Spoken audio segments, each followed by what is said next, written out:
एक, बाघ बड़ी बिल्ली की सबसे बड़ी प्रजाति है। वयस्क पुरुषों का वजन 90-306 किलोग्राम के बीच होता है और महिलाओं का वजन 65-167 किलोग्राम के बीच होता है।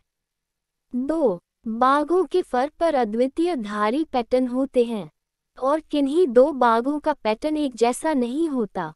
ये धारियां छलावरण का काम करती हैं। शिकार करते समय या पहचान से बचने के दौरान उन्हें अपने परिवेश में घुलने मिलने में मदद करना। 3. बाघ उत्कृष्ट तैराक होते हैं और एक बार में 10 किलोमीटर तक तैरने में सक्षम माने जाते हैं। वे नए क्षेत्रों तक पहुंचने या शिकार की तलाश के लिए नदियों और बड़े जल निकायों को तैरकर पार करने के लिए जाने जाते हैं। 4. बाघों के पंजे वापस लेने योग्य होते हैं, जिससे उन्हें अपने पंजे तेज रखने और शिकार या आत्मरक्षा के लिए तैयार रहने की अनुमति मिलती है। ये नुकीले पंजे 3.9 इंच 10 सेंटीमीटर तक लंबे हो सकते हैं। 5. बाघ मुख्य रूप से एकांतवासी जानवर हैं। प्रत्येक व्यक्ति का अपना क्षेत्र होता है जिसे वह अन्य बाघों से बचाता है। नर बाघ का क्षेत्र 20-400 वर्ग मील 52-1036 वर्ग किलोमीटर तक हो सकता है, जबकि मादा बाघ का क्षेत्र आमतौर पर छोटा होता है। 6. बाघ अपनी अविश्वसनीय ताकत के लिए जाने जाते हैं और वे अपने से कहीं बड़े शिकार को मार गिरा सकते हैं। उन्हें जंगली सुअर जैसे जानवरों को नीचे गिराते हुए देखा गया है। हिरण और यहाँ तक कि जल भैंसा भी। 7. बाघों के पास प्रति वर्ग इंच 7230 किलोपास्कल की शक्तिशाली काटने की शक्ति होती है, जो उन्हें शिकार के दौरान हड्डियों को कुचलने और अपने शिकार का गला घोंटने की अनुमति देता है। 8. बाघों के पास एक जटिल संचार प्रणाली होती है जिसमें स्वरों का उच्चारण शामिल होता है। शारीरिक भाषा और गंध अंकन। वे विभिन्न प्रकार की ध्वनियां उत्पन्न कर सकते हैं, जिसमें दहाड़ना, गुर्राना, कराहना और ठहाका लगाना शामिल है। अन्य बाघों के साथ संवाद करने के लिए।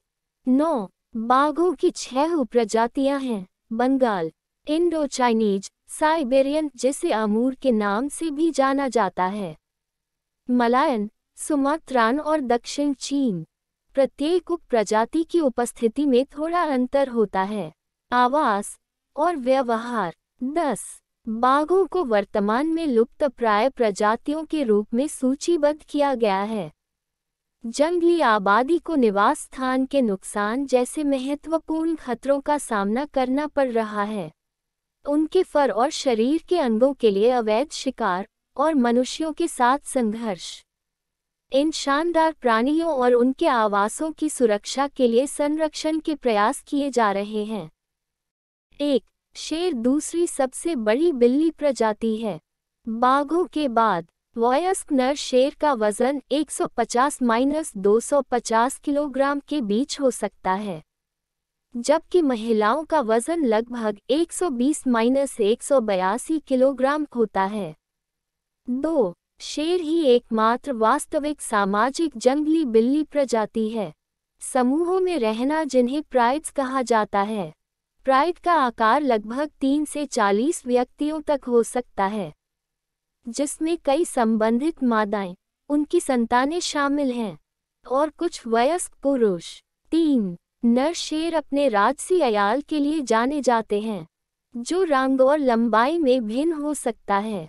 अयाल जितना गहरा और भरा हुआ होगा, पुरुष जितना अधिक स्वस्थ और प्रभावशाली माना जाता है। 4. शेर शीर्ष शिकारी होते हैं और मुख्य रूप से जेब्रा जैसे बड़े शाकाहारी जानवरों का शिकार करते हैं। जंगली जानवर और भैंस। शेरनियां आमतौर पर शिकार करती हैं। अपने शिकार को घेरने जैसी टीम वर्क और रणनीतिक शिकार तकनीकों का उपयोग करना। 5. शेरों में एक विशेष अनुकूलन होता है जिसे लेरिंजियल वायुथैली कहा जाता है, जो उन्हें दहाड़ने की अनुमति देता है। दहाड़ को 5 मील 8 किलोमीटर दूर तक सुना जा सकता है। शेरों को संवाद करने और अपने क्षेत्र पर दावा करने की अनुमति देना। 6. शेर अविश्वसनीय रूप से तेज धावक होते हैं। प्रति घंटे 80 किलोमीटर प्रति घंटा तक की गति से छोटी दूरी तक पहुंचने में सक्षम। हालांकि वे सहन शक्ति के लिए नहीं बने हैं और आमतौर पर लंबे समय तक पीछा करने के बजाय अपने शिकार का पीछा करने और घात लगाने पर भरोसा करते हैं। 7. शेरनियां गर्भ के शावकों की प्राथमिक देखभाल करने वाली होती हैं और वे अक्सर नर्सिंग और बच्चों की देखभाल की जिम्मेदारियां साझा करते हैं। मादा शेरनी अत्यधिक पालन पोषण करने वाली होती हैं और ऐसे शावकों को भी अपना दूध पिलाती हैं जो उनके अपने नहीं हैं। 8. शेर अपनी अविश्वसनीय ताकत के लिए जाने जाते हैं और उनकी काटने की शक्ति लगभग प्रति वर्ग इंच 4450 किलोपास्कल होती है, जो उन्हें सबसे मजबूत बड़ी बिल्लियों में से एक बनाती है। 9. अधिकांश अन्य बिल्ली प्रजातियों के विपरीत नर शेर अपने शावकों की देखभाल और सुरक्षा में भाग लेते हैं। नर शेर घुसपैठियों के खिलाफ गौरव की रक्षा करेंगे और पिछले प्रमुख नर के शावकों को मारकर एक नया गौरव भी हासिल कर सकते हैं। 10. शेरों का दायरा बहुत बड़ा होता था। यूरोप, एशिया और यहाँ तक कि अमेरिका के कुछ हिस्सों को कवर करता है। हालांकि वे अब ज़्यादातर छोटी आबादी के साथ उप-सहारा अफ्रीका तक ही सीमित हैं। भारत के गिर वन में जीवित रहना। संरक्षण प्रयासों का उद्देश्य इन प्रतिष्ठित जानवरों की रक्षा करना और उनके आवासों को संरक्षित करना है।